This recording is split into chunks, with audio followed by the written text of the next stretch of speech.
अस्सलामुअलैकुम वरहमतुल्लाह। दोस्तों, डीएपी के रेट आसमान को छूने लगे हैं और तकरीबन 9 से 10 हज़ार के दरमियान किसानों को डीएपी की एक बोरी मार्केट से मिल रही है। अब इस सूरत हाल में किसान परेशान है। अगर वो फास्फोरसी खाद का इस्तेमाल कम करता है तो उसकी पैदावार कम आती है, और अगर करता है तो फिर उसका ख़र्चा बढ़ जाता है।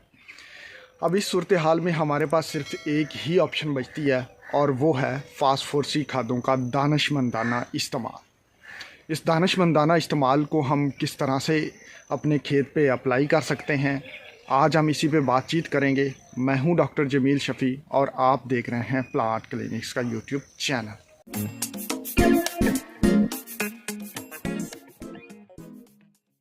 जैसे कि आपको पता है कि डीएपी के रेट आसमान को छूने लगे हैं, और आजकल किसानों को मार्केट में जो डीएपी है वो 9 से 10 हज़ार रुपये में मिल रही है, और आने वाले दिनों में ये भी अंदेशा है कि इसकी कीमत मज़ीद बढ़ेगी डॉलर की कीमत बढ़ने की वजह से।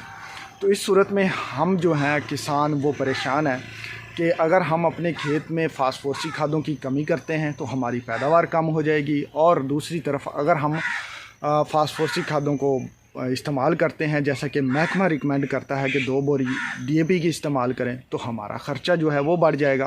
किसानों को ये भी परेशानी है कि अगर हम 2 बोरी इस्तेमाल कर लेते हैं तो क्या हमें कुछ बचेगा भी या नहीं बचेगा। तो इसी सूरत हाल को मद्देनज़र रखते हुए मैंने जो अपनी प्लानिंग की है अपने खेत में, आज मैं वो आप लोगों के सामने रखने जा रहा हूँ। आप इससे इत्तेफाक भी कर सकते हैं, आप इससे में कुछ इम्प्रूवमेंट करके मुझे भी बता सकते हैं कि इस तरह से ज़्यादा बेहतर हो सकता था, और आप अपना तजर्बा भी शेयर कर सकते हैं। तो आए शुरू करते हैं कि मैं अपने खेतों में इस बढ़ती हुई डीएपी की कीमत को जो है वो किस तरह से अपने ऊपर उसके असर को कम करते हुए अपनी पैदावार को इफ़ेक्ट किए बगैर, अपनी पैदावार पे मनफी असरात लाए बगैर कम खर्च में जो है वो फास्फोरस को मैनेज कर रहा हूँ। तो दोस्तों, जैसे कि आपको पता है कि हमें पीछे ये बताया जाता रहा कि जो डीएपी है वो जब हम अपने खेत में इस्तेमाल करते हैं तो उसका 70 से 80% हिस्सा ज़मीन में फ़िक्स हो जाता है, और बाकी जो है वो 20-30% जो है, बाज़ औक़ात तो 15% भी कहा जाता है, 10% भी कहा जाता है, वो सिर्फ़ पौधे को मिलता है। जब हम ये सवाल करते हैं कि बाकी हिस्सा जो है वो किस काम का है, तो ये कहा जाता है कि वो ज़मीन में फ़िक्स हो जाता है, लेकिन आहिस्ता आहिस्ता पौधे को बाद में मिलना शुरू हो जाता है, या वो आपके एक ख़जाने के तौर पर ज़मीन में जमा होता रहता है, और ज़रूरत पड़ने पर जो है वो पौधे को आहिस्ता आहिस्ता मिलना शुरू हो जाता है। तो दोस्तों, ये जो ख़जाना है इसीलिए बनाया जाता है कि जब हमें अशद ज़रूरत हो चीज़ की, अशद ज़रूरत हो उस चीज़ की, तो उस ख़जाने को इस्तेमाल करते हुए हम जो हैं अपने उस मुश्किल वक्त पे काबू पा सकें। तो दोस्तों, यही वो वक्त है कि अब हमने अपने उस सदियों से जमा किए जाने वाले ख़जाने को इस्तेमाल में लाना है आहिस्ता आहिस्ता, ताकि हम बेहतर पैदावार भी हासिल कर सकें और ख़र्चे को भी मुनासिब हद तक कम कर सकें। तो इसके लिए जो मैंने प्लानिंग की है, मैंने सबसे पहले जो गंदम की बिजाई करते वक्त 2 बोरी बीओपी के इस्तेमाल किए हैं, जो कि इब्तदाई तौर पर फास्फोरस की कमी को पूरा करेंगी और पौधे की जड़ को जो है नशोनुमा को बेहतर करेगी। अब बीओपी में बाज़ औक़ात थोड़े से इशू भी आते हैं, कभी इसकी डोज़ जो है वो थोड़ी सी लो हो सकती है, तो उसके लिए जो है पहले पानी पे बूस्टर डोज़ का इंतज़ाम किया गया है, जिसमें मैंने एमएपी को इस्तेमाल किया है। एमएपी अगर आपकी ज़मीन जो है और फसल को देखते हुए इसकी मिकदार का तयन किया जाएगा। मेरी ज़मीन जो है वो 20-25 दिन के अंदर अंदर पानी लेती है, तो वहाँ पे मैं 15 किलो जो एमएपी है, एंग्रो की ज़ोरावर, वो पहले पानी पे अप्लाई करूँगा, और दूसरे पानी पे जो है वो 12 किलो एमएपी दोबारा इस्तेमाल करूँगा। इस तरह से ये है कि फ़ास्फोरस की ऐसी सोर्स मैंने जो है वो मुंतखब की है जो कि सस्ती भी है डीएपी की निस्बत, और पौधे को फ़ौरन मुहैया होती है।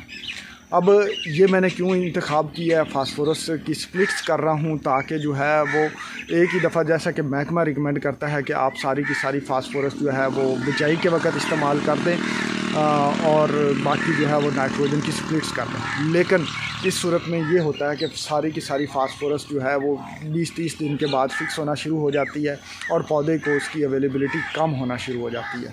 तो इस चीज़ को कंट्रोल करने के लिए मैंने जो प्लानिंग की है, फ़ास्फोरस की स्प्लिट्स करूँगा मैं।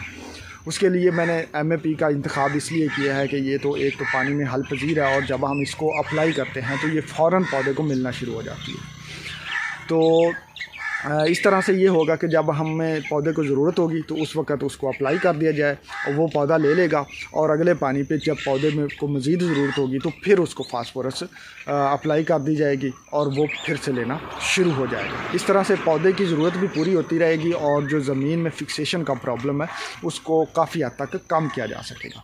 अब दूसरा चीज़ जो हम कर सकते हैं फास्फोरस की कमी को पूरा करने के लिए या फास्फोरस जो ख़जाना है उसको एक्टिव करने के लिए, वो है आप फास्फोरस सॉल्युबलाइजिंग बैक्टीरिया का इस्तेमाल कर सकते हैं पहले पानी पे, दूसरे पानी पे। और इसके अलावा आप सल्फ़र का भी इस्तेमाल करें, पहले पानी पे भी इस्तेमाल करें, दूसरे पानी पे भी इस्तेमाल करें। इससे भी आपका जो वो ख़जाना फास्फोरस का पहले से ज़मीन में मौजूद है वो एक्टिव होगा और पौधे को काफ़ी मिकदार में फास्फोरस मिलना शुरू हो जाएगी। तो दोस्तों ये जो प्लानिंग है ये आपने अपनी फ़सल को मद्देनज़र रखते हुए करनी है, अपनी ज़मीन को मद्देनज़र रखते हुए करनी है। अब सल्फ़र को मैं रिकमेंड कर रहा हूँ, सल्फ़र से फास्फोरस जो है वो मिलने के साथ साथ और भी कुछ फ़ायदा हासिल होते हैं। एक तो आपकी फ़सल में चूहों का अटैक नहीं हो पाएगा और फास्फोरस ख़ुद भी एक बड़े ग़िज़ाई अज्जा के तौर पे काम करती है। अब पैदावार को यकीनी बनाने के लिए कुछ और भी अवामल हैं फास्फोरस के साथ साथ। पोटाश का इस्तेमाल भी यकीनी बनाएं। पोटाश के भी महकमे की रिकमेंडेशन ये है कि सारी की सारी पोटाश जो है वो आप बिजाई के वक्त इस्तेमाल करें, लेकिन मैं इससे भी थोड़ा सा मॉडिफाई कर रहा हूँ और चूँकि पोटाश के जो कीमतें हैं वो भी आसमान को छूने वाली हैं तो उसके भी स्प्लिट्स कर रहा हूँ। उसके लिए ये है मेरी जो प्लानिंग है, अपनी प्लानिंग है कि आधी बोरी या 20 किलो जो पोटाश है SOP की सूरत में वो बिजाई के वक्त इस्तेमाल करूँगा और बाकी जो पोटाश है वो 10 किलो जो है वो पहले पानी पे या दूसरे पानी पे इस्तेमाल की जाएगी और फिर जो है सॉल्युबल पोटाश जो पानी में हल होती है उसको गोब की स्टेज पे भी 12 किलो अप्लाई किया जाएगा। इस तरह से पोटाश की जो अवेलेबिलिटी है उसको भी बेहतर बना के ज़्यादा पैदावार को जो है वो यकीनी बनाने की कोशिश की जाएगी। नाइट्रोजन के इस्तेमाल पे अगर मैं बात करूं तो नाइट्रोजन का इस्तेमाल जो है उसको भी बेहतर और दानिशमंदाना तरीके से इस्तेमाल करना होगा। यूरिया का बहुत ज़्यादा इस्तेमाल इब्तदाई तौर पे तो फसल बड़ी शानदार नज़र आती है, लेकिन एट दी एंड जब पैदावार आती है तो उसके ऊपर मनफी असरात डालता है। तो इसलिए मैं बार बार कहता हूं कि नाइट्रोजन वाली खादों का दानिशमंदाना इस्तेमाल करना है। नाइट्रोजन की कीमतें भी बढ़ती जा रही हैं, यूरिया की कीमतें भी बढ़ती जा रही हैं, तो उसको भी आपने प्रॉपर तरीके से उसकी एफिकेसी को बेहतर बनाते हुए कम यूरिया में ज़्यादा पैदावार हासिल करने की कोशिश करनी है। अब वो कैसे हो सकता है? एक तो यूरिया को अकेला इस्तेमाल ना करें, उसके साथ कुछ ना कुछ अमेंडमेंट करें। यूरिया के साथ सल्फ़र को मिक्स कर लें तो इससे भी उसकी एफिकेसी बढ़ जाती है। दूसरा ये है कि यूरिया की एप्लीकेशन मेथड को बेहतर बनाएं।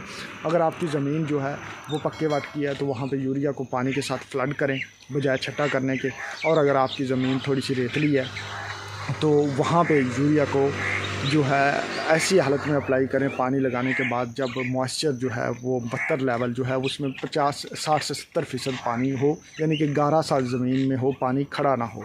तो इससे आपकी यूरिया की एफिकेसी बेहतर हो पाएगी और आप यूरिया के ज़िया को रोक पाएंगे। यूरिया जो है वो ज़मीन से नीचे नहीं जा पाएगा, फ़ज़ा में नहीं उड़ पाएगा और कम यूरिया में आपको बेहतर नताइज हासिल हो पाएंगे। दूसरी चीज़ जो आपने यूरिया के इस्तेमाल में मद्देनज़र रखनी है कि यूरिया का लेट इस्तेमाल नहीं करना।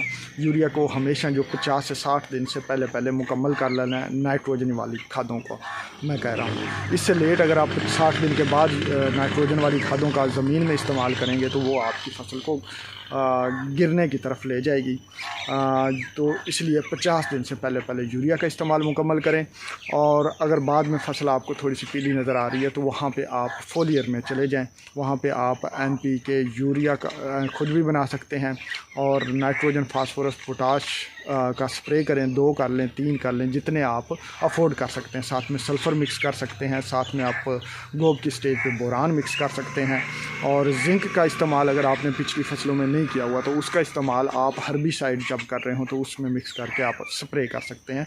तो इस तरह से जो है वो ख़र्चे को कम से कम करते हुए अपनी चीज़ों को एफिकेसी हमने बढ़ानी है ताकि चीज़ें हमें मार्केट से जाके कम ख़रीदनी पड़ें और हमारी पैदावार पे मनफी असरात भी ना हों और कम खर्च में ज़्यादा पैदावार हासिल कर सकें। दोस्तों ये मेरी कुछ सजेशंस थी, आप इनमें इम्प्रूवमेंट के लिए नीचे कमेंट्स कर सकते हैं। आप फर्दर जो है हम इसको किस तरह से बेहतर बना सकते हैं ये भी बता सकते हैं। आप मेरे इस मशवरे को मद्देनज़र रखते हुए अपनी एक प्लानिंग कर सकते हैं। तो दोस्तों इसी के साथ आपसे इजाज़त चाहूँगा, मिलते हैं अगली वीडियो में, तब तक अल्लाह हाफ़िज़।